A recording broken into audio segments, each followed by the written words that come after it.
Now 5 to 8, and let's get back to the news that Scotland's governments are to go head-to-head in the courts. As we've been reporting, the First Minister, Humza Yousaf, has confirmed he intends to challenge Westminster's decision to veto Holyrood's gender reform bill.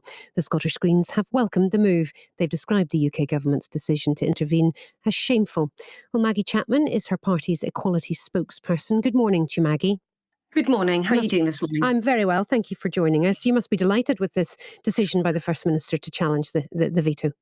We are pleased that Humza Yousaf has confirmed his intention to challenge the use of the Section 35 order. Yes, we believe quite clearly that the overwhelming majority of the Scottish Parliament supported this legislation in December last year.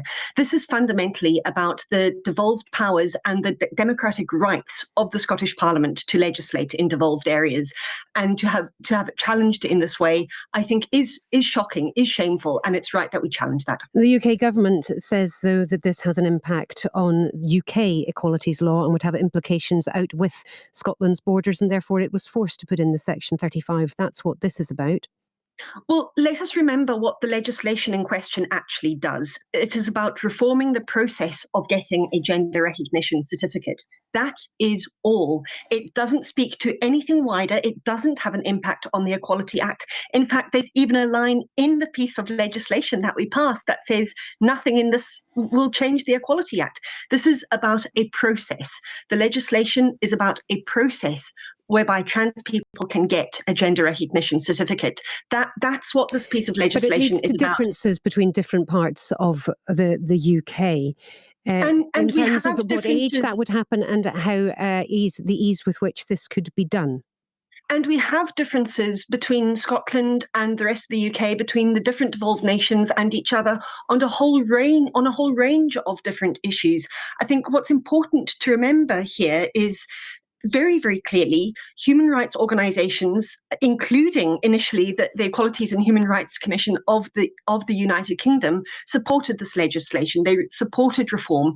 This legislation is not radical. It is not groundbreaking. It would bring Scotland in line with better practice across the rest of the world. It would make it easier to get a gender recognition certificate. And yet, Maggie Chapman, though, the fight is not about specifically the legislation, it's about the use of the Section 35 order. Absolutely. And that might be a more difficult hill, legal battle for the Scottish Government to climb. Why pursue it? Why not change the bill slightly? I think it is important to pursue it. On that point about why the Scottish Government and those who support the bill don't go back and renegotiate.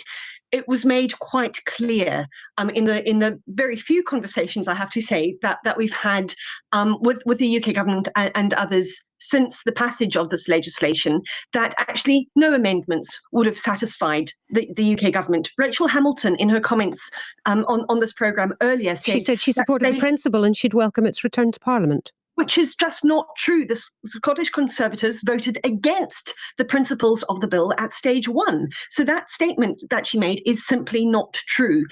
Not all Scottish Conservatives voted against it. We must remember that as well, though.